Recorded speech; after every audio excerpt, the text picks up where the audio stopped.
Hey there, I'm Scott, and this is Tangents. Well, it is Tuesday, the 2nd of November, 2021. It's crazy. It's about 9 p.m. my time, and been kind of, I mean, I guess this is nothing new, but I've been kind of, just sort of stretched thin and not having a lot of time. But I wanted to record one of these for a number of reasons. One, it happens to be an election day. And there were several races where the Democrats didn't do that well. And I would say several races where it was probably predictable that they, I mean, obviously nobody knows the future, yeah, but kind of guessable that maybe there was some risk of not doing well. And all the fuck I can think about this is, the Democrats have this brief window of control of the House, the Senate, and the presidency. And in that, they're basically doing, I'm not totally dismissing what they're doing as like nothing. Obviously, it's something. It is something. But it's also not nearly that much. It's not nearly enough. It's been whittled down to such a small amount. And then all of the really good things about it have been kind of boiled away. The things that really need to be done. I mean, right now we have an ongoing climate catastrophe we're basically doing nothing about. And you might look at this and go like, well, Scott, as somebody actually did. Well, Scott, they've got $600 billion in stuff for climate change. Isn't that great? Yeah, kind of. I mean, it's not nearly enough, first of all. I mean, it's not enough to move the needle by a tenth of a degree Celsius, I don't think, let alone what we actually need. It's one of those things also, like all these numbers, they sound big, but they're over 10 years, so 60 billion a year. And then you start looking at what's actually in there, and 600 is actually, it's rounding up. Let's just say, because it sounds a little better. But let's give you 600, okay? So 60 billion a year-ish, and a lot of that ends up just being, like, it's not directly combating climate change. It is doing stuff like giving money to corporations that can, maybe will do something about it, but they're not necessarily guaranteed to do much of anything. I would say almost all of it is kind of like handing money to corporations, which is cute. It's nice, I guess, if that's what you want to do. But it's not really going to move the needle. And we need to move the fucking needle. Like the window of opportunity is closing rapidly. Similarly, next year is 2022, and we have a razor thin margin. I say we because I associate a little bit more. I view myself not really as a Democrat, but I'm sure as fuck not a Republican. So if I had to pick a side, if I was in Congress, I would like to think that I would be an independent, but I'd probably still caucus with the Democrats because, yeah, I mean, the Republicans, especially now, are fucking nuts. But we, using that basis, have a very narrow margin right now, which could evaporate overnight if one person, like the wrong person, dies in the Senate and then, or becomes incapacitated. But nonetheless, next year, we won't have Trump pushing people out to vote. We won't have a lot of the stuff that we had last year. The Republicans, though, will have the stuff that's pushing them, and they'll also have, like, oh, well, we lost, so we're gonna, like, gotta double down. I'm not at all confident, and then there are obviously lots of structural problems with, like, the Senate just in general is not in the favor of the Democrats. And cycle by cycle, some are more favorable, some are less. This one's not particularly favorable.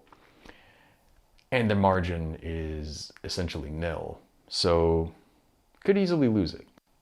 Now, if we lose it, Justice Breyer is there now. And this is a person who's been on the Supreme Court, I think, for like 40 years.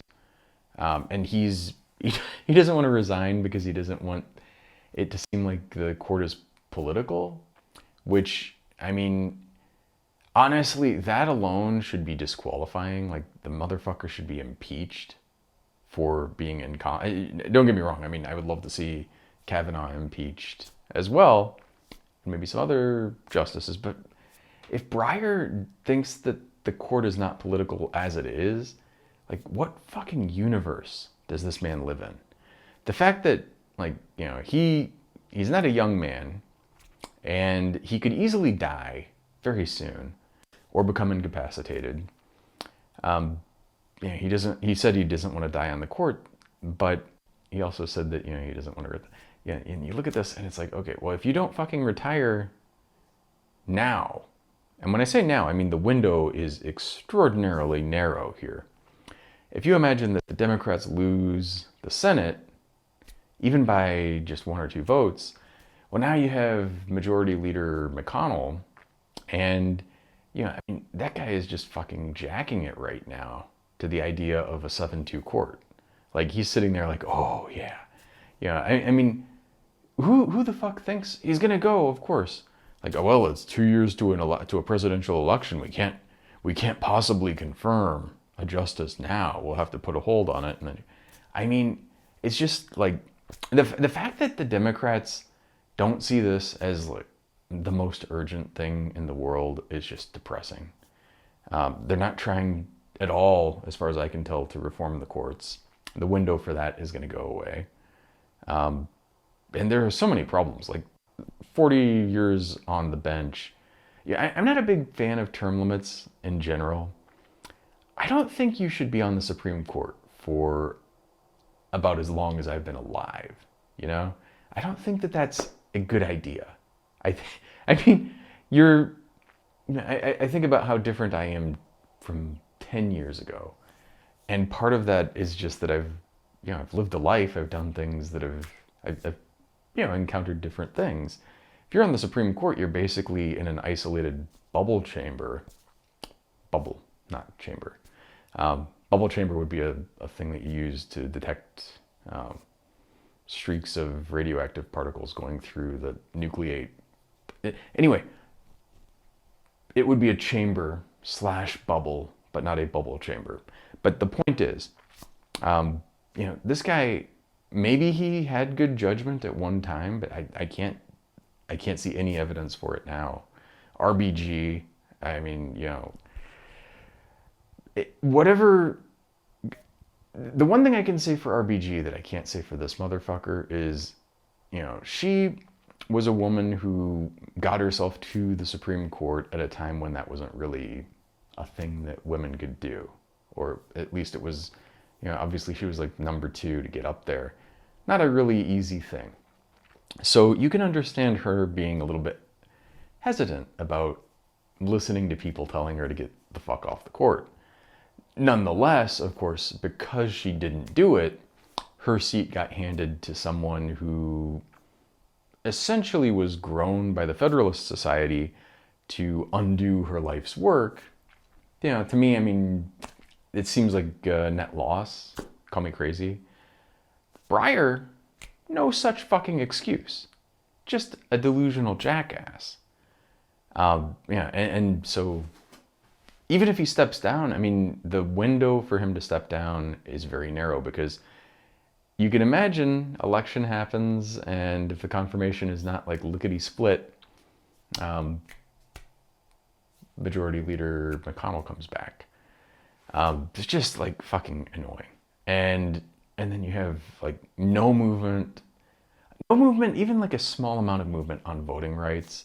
No attempt to give DC statehood or Puerto Rico, or I don't know, to do things to reform the structure of the House or the Senate, or do anything at all. Now, I understand, and not dealing with climate change in a real way is dumb. It is Not necessarily suicidal, because all of the people in Congress are pretty old. You know, I mean, well, obviously there are AOCs, but for the most part, you know, they're old enough that they don't really give that much of a fuck, but their grandchildren are gonna get fucked over by this shit. This should be like red alert kind of time. And people just don't see it as such. And people will look back on this era and think how fucking stupid and selfish people were today not to do things. And I mean, already I look back on people 20 to 40 years ago who knew about this shit and could have done much, much easier and smaller corrections. You know, if you had 40 years, it'd be like a small change. Like now it's getting to be like, oh shit, and you have to really do something. Um, Putting like solar panels on top of the White House was a start. Working on renewables back then was a start. And then Reagan just tore that shit up and basically set us on a path where, you know, we ended up 40 years later. I mean, don't get me wrong. Things have improved in some ways, but we're not really doing what we could have done. We're still highly dependent on fossil fuels. We're still putting tons of CO2, gigatons of CO2 and methane into the air. It's just not, it's not good. It's depressing. But you know, all of that stuff, like you're old, you don't give a fuck. Not protecting voting rights, not doing things about the courts, not doing anything about abortion. You know, it'd be nice to codify Roe into law, especially now that like many states are working very hard to get rid of it. Doing better environmental protections, not just for climate change, although that would be really nice. Working on net neutrality, working on, I mean, that's one that seems to just have gotten forgotten about. But one thing that I just don't get is like sitting in this situation, like one of the reasons that Biden won, the reason that I voted for him more than anything was to get the fuck rid of Trump. And part of the reason that that was so urgent was because the president has a ridiculous amount of power. You know, it has ratcheted up over the terms, you know, decades and decades. And each party gets into power and they ratchet it up a little bit more, they ratchet it up a little bit more. And now it's basically, you know, just, I mean, it's not quite to the point of being a dictator, but the president has a ridiculous amount of power. Not that you would know it from Biden's relative lack of using it, but Trump kind of showed, you know, there's a lot of power there. And there's also a lot of lack of checks and balances on what the president does. Dems have the Congress, they have the presidency, they could do something about that, and they're not doing a damn thing. Which means, you know, I mean, I worry about Congress flipping back in 22, and I also worry about 24.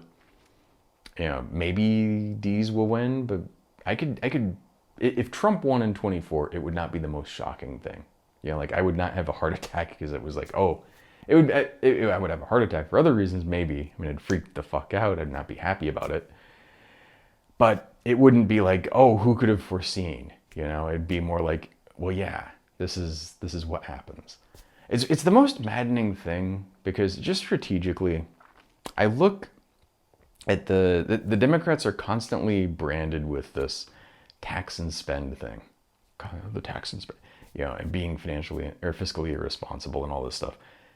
And no matter what, I mean, this is the same thing. Like people were saying, oh, Bernie can't win because he's a socialist.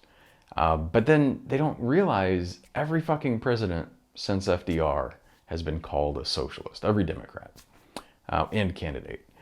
And yeah, I mean, Biden predictably called a socialist. If you go to the Republicans, they're calling him that. They're not supporting him. They're not like behind him. Project Lincoln was just a big fucking scam. And with all of Project Lincoln's awesome efforts, more Republicans voted for Trump in 20 than in 16. So, I mean, now you could make the argument that maybe it would have been even worse, but I would make the argument that they're chasing after people who are never going to fucking vote for Democrats. And instead of actually vote, like supporting people like me who would, and who literally just want things that are like basic and should not be a big deal, like healthcare that doesn't cost more than, almost any place else in the world, and that's actually decent. Things that, like, to me seem like absolute no fucking brainers. It's not like I'm demanding, like, give everybody like $1 million a piece, just, like something ridiculous. I'm saying, like, give people health care, give people free education. We already have kind of K through 12, although that's significantly deteriorated. But universities should not cost really anything. And, I mean, obviously you have to pay for it somehow, but you don't have to pay for it with tuition. There are many other ways to do it. We don't pay for, 12th grade through tuition if it's not a private school. You can manage it. Now, obviously it needs to be properly funded too, but that's totally doable. And we have plenty of money to do it, is the really fucking annoying thing. The Democrats are leaving the Trump tax cuts standing, which it's the most maddening thing about this bullshit about tax and spend, because the Republicans are fiscally irresponsible as shit, and yet the Democrats get accused of being, and somehow the marketing, like the marketing goes in the Republicans' favor there. It's just dumb. It's dumb. But anyway, I don't want to spend too long on this, but the thing that I wanted to talk about, now that I'm like been blathering on about this for so long, the thing I wanted to talk about today, the word, is mutation. And the reason that I wanted to talk about this and what I wanted to talk about, and I'm going to try to make it short because I can feel I am fading and I don't want to stay up too late. So I'll kind of put a bow on this pretty quickly. I was talking, obviously, you'll be shocked to know I was on Twitter. So months and months and months ago, I was talking to people, and I was expressing concern about the development of vaccine evading strains. And I said some things like, having large populations that are not vaccinated, which can act as a reservoir for this, and then exposing that reservoir where mutations are happening to people who are vaccinated is almost like designing an experiment to select for vaccine evading strains, which is true. Yeah, it's actually true. Depressingly, and I don't know to what extent like this came from me, or if it came from other people saying similar things, or if it's just that like that part was obvious and then people have twisted it in some way. But these motherfucking anti-vax people have somehow turned that kind of logic, which is an argument incidentally for vaccinating every fucking buddy. Because if everybody's vaccinated, you can shut things down. If you vaccinate everybody, you isolate everybody, you wear the masks, you do all this shit. Cases crash, it goes to zero. You wait a little while, it's all good. Let things go back to normal, and then you're good. That's the argument that I was trying to make. People have turned that kind of argument, instead of that, into an anti-vax argument, because they're saying that somehow the fact that in that scenario, vaccines, people who have been immunized are selecting in their bodies for different strains, they're saying that that's an argument not to get vaccinated, which is dumb as fuck. And it feels to me, and I really sincerely hope this idea didn't in any way come from me saying things like that, but I also know that I've seen this other, the mutated idea from people who I know saw me say this other thing previously, And it just depresses the fuck out of me. I always talk about how, what's going on in our minds is this high dimensional space, and we have this little pinprick of a stream of sounds and motions and things that kind of convey what we're thinking. But what's really in here is, a ton of stuff, and you're just getting like this tiny little trickle out of that. And then the next person hears the trickle and expands it in their mind into something else. Now, to some extent, sometimes we can do a good job of interpreting what the other person is thinking or feeling, but not always. And often, you know, quite wrong. And in this case, dangerously, horribly wrong. And what really bothers me here, I mean, obviously the mutation thing is a double entendre because viruses mutate and ideas mutate. And what depresses me, I mean, I'm just so frustrated in general, both because of the whole Dunning-Kruger situation where people who are not experts are convinced that they're experts. They're convinced that they've done research, which they obviously haven't. They haven't done anything like a literature review. They surely have not done, I mean, it's like they don't even know how to do it. And it's not that there's something like magical that is, obscure that nobody could do, but it does require some training and some thought, and it's not an obvious thing how to do it. And so people are researching stuff like via Google, finding sites, finding videos and things that just support whatever they want to hear. And they're taking that little trickle from people like me and in their minds turning it into something which somehow supports their nonsense ideas. It's depressing. And it's one of these things also, like, I don't know how do you fix that? When you're in this situation, how do you even begin to rectify it? I don't know. I worry, I mean, I previously had worried that it would take some kind of like a massive catastrophe to reset things and get people to some level of sanity. And then we had a pandemic and I'm like, shit. I mean, that sure as fuck didn't do it. If anything, it actually made it worse. And I mean, it's really like the parallel between the pandemic and the climate catastrophe, and especially like, the type of problem they're both slow moving, they're kind of semi-invisible. They're things where you have to do stuff about stuff that you don't see, don't really feel. And if you do that, you can prevent something that's really terrible. But if you actually did it, you wouldn't see the terrible part, you just see that you prevented it. So it feels like you didn't actually accomplish anything. It's the standard infrastructure problem. Like if you're building infrastructure, if it works really well, people don't see it, they don't feel like you did anything. And if you fuck it up, then you can have a million things go right and one thing goes wrong. People see the one thing that went wrong. If you invest a shit ton of money and don't have, 4 degrees Celsius of temperature increase, people will sit there and they'll be like, well, why did I wear a seatbelt? Obviously, I survived that crash. I didn't need to wear the seatbelt because, I mean, the logic is obvious, like air quotes logic, obviously very dumb, but that's how people think. And it's I don't know, just depressing.